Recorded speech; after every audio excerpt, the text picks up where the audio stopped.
guys, Coach Justin here with your at-home workout of the day for Thursday, April 9th.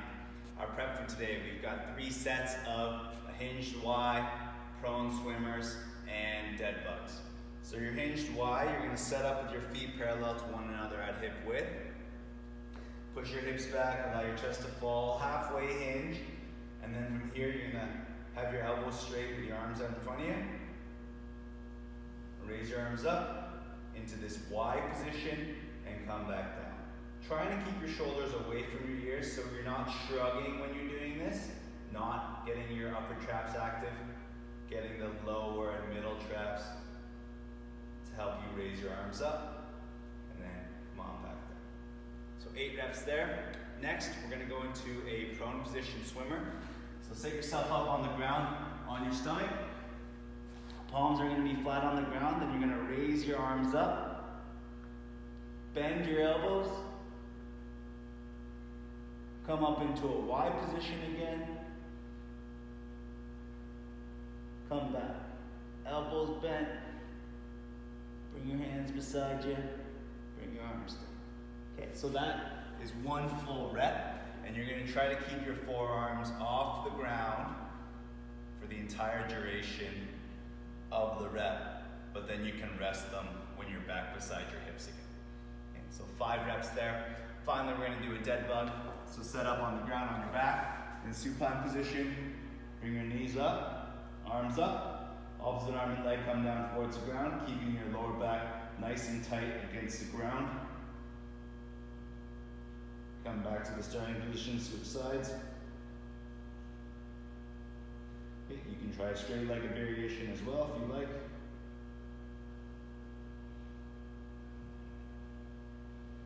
If this is not awesome on your back, you can rest your non-moving foot as you go through this.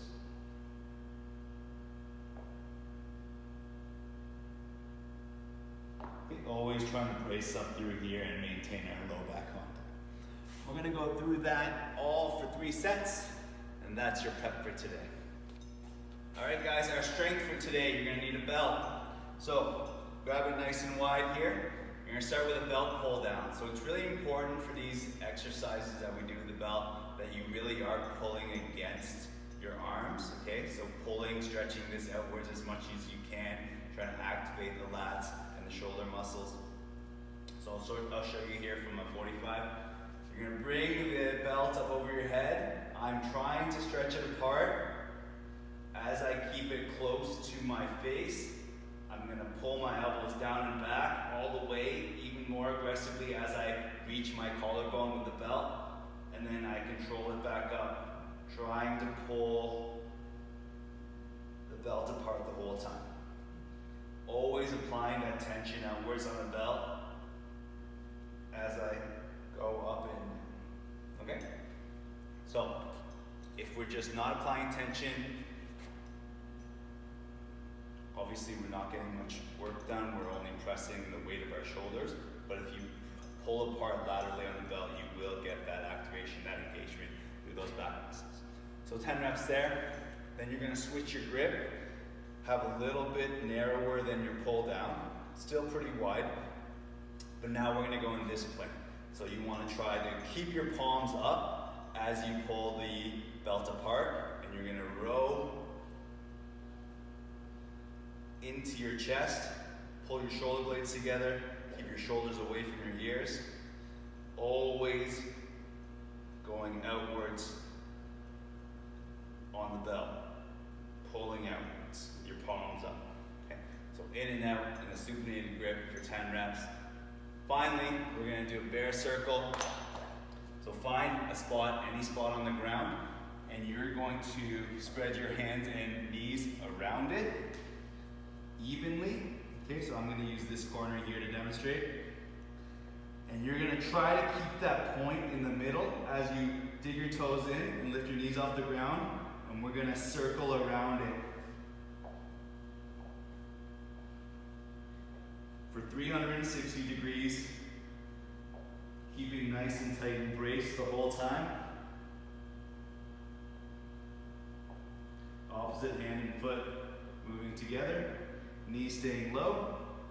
Once you come 360 degrees around, you're gonna go in the opposite direction for 360 degrees. Okay? Trying to keep that point centered underneath your body. We're gonna go through all of that for 4 sets, and that's your strength for today. All right, guys, on to our recovery for today. We've got 4 different poses. We're gonna hold them for 2 minutes per side if it applies, starting with an internal rotation with the belt. So what you're gonna do is take your belt, feed it through all the way, and then put one wrist in the belt, grab the other end of the belt with your other hand. You're gonna bring it behind your back here, in this position. Okay. From here, if you wanna grab closer with the belt, you can, and you're gonna pull up on the belt. It's gonna help pull your other shoulder, this arm, into internal rotation as the hand climbs higher and higher and up the back.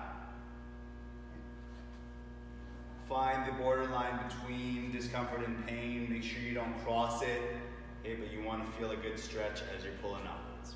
So you're going to hold that for 2 minutes on each side. Next, we're going to do a door frame side reach. So you're going to set up. This is going to be my door frame for my demo. Feet are going to be hip width from one another, a little bit of distance between yourself and the door frame, and you're going to reach up over top to grab the door frame with both arms here like this, and then you're going to take your outside leg, this one here, and swing it back behind you. And notice I've lengthened that entire chain in my body. You can see that arch in my body on my outside.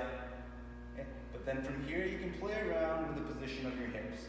You can rotate inwards, rotate outwards a bit. Okay. This might change whether you feel it in your shoulder, your lat, your oblique, your QL. Get into a position that feels right for you.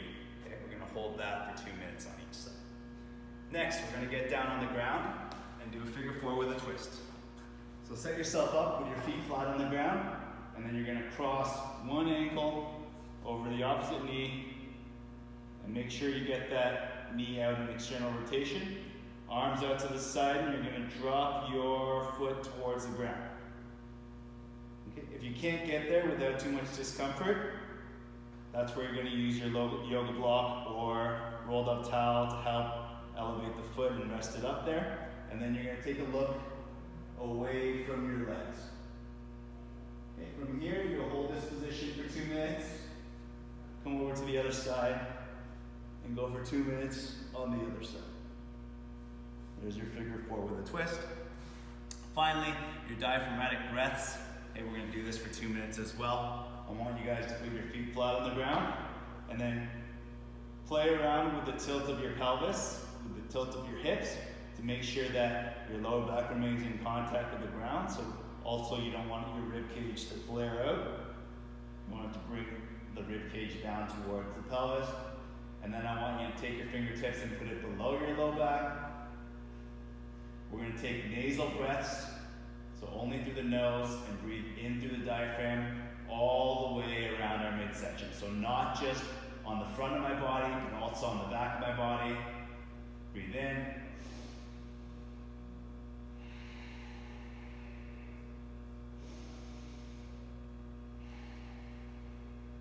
In and out through the nose only. And my fingertips are there below my low back because I'm trying to feel the expansion from the back side of my body. So it's not just all rise, it's all downwards. It's also downwards pressure as well, 360 degrees around our midsection. So we'll do that, we'll end off with that with 2 minutes, and that's your recovery for today.